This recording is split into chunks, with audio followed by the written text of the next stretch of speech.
Greetings, everyone, and thank you for tuning in. My name is Tim Arthur.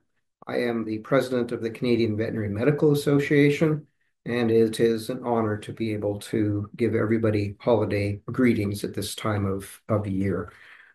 I know we're getting close to the holiday seasons. I live in Ottawa.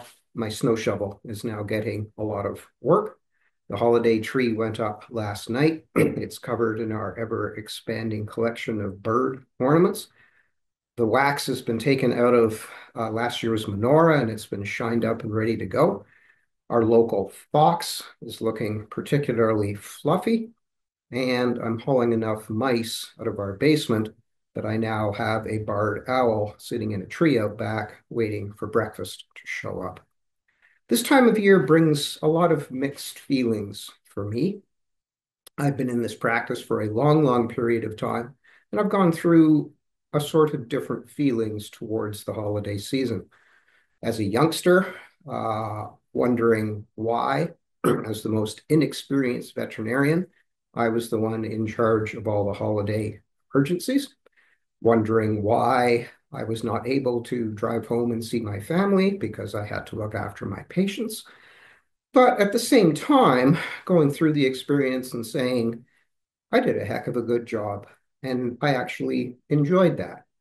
I liked seeing clients who we would do a cesarean on, and I'd see them 6 weeks later, and the puppies were named after myself and the rest of the staff.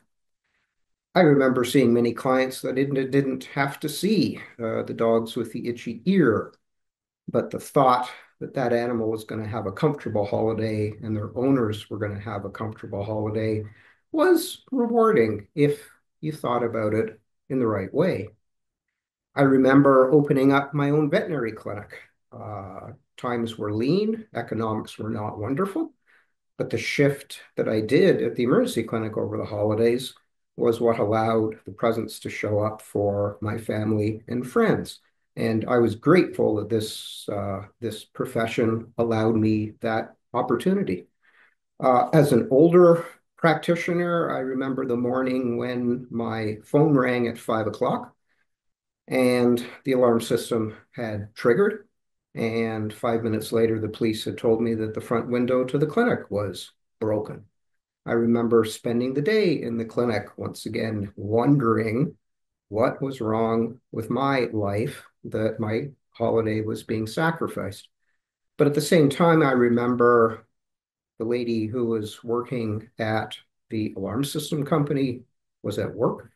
The dispatcher for the police was at work. The two police officers who showed up at my clinic were working. The guy that boarded up the front window because no glass was available, was working. And I have no idea where he got the plywood, but the person supplying that was also working.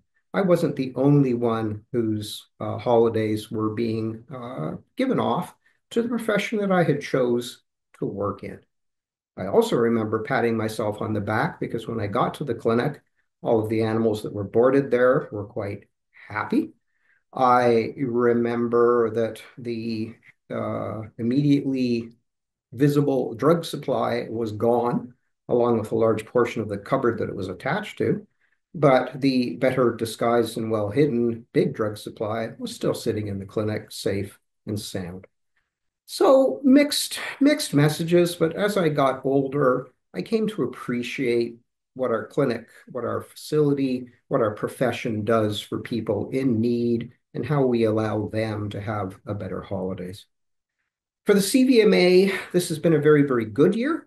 For the profession, I'm not 100% that it has been a great year. The workforce shortage has caused us all problems. The economics that we've been living through as far as inflationary pressures and increased costs of running a clinic have caused a lot of us some concerns as to how we are going to price that out and still generate an income. And I think we have all seen that our clients are under much more pressure than they used to be as far as their ability to afford our services. For some of us, access to emergency clinics have become difficult. Access to specialists have become difficult. And for our rural practitioners, access to some drugs has become quite difficult. For the CVMA, however, this has been an opportunity, and we have been actively engaged trying to get a lot of these troubles addressed. And we're hoping in 2025 that we will see progress on that areas and that life for the profession in general will be much brighter. People will be able to focus on the good things and not have to spend as much time thinking about the not so good things. From myself and the rest of my family, I wish you all a merry holidays. May you have a little bit of time off. May you have a good conscience and a relaxing time. And once again, if you ever want to talk or there's something that CVMA should be doing that you don't think we are, please feel free to get in touch with us. Have a good holidays.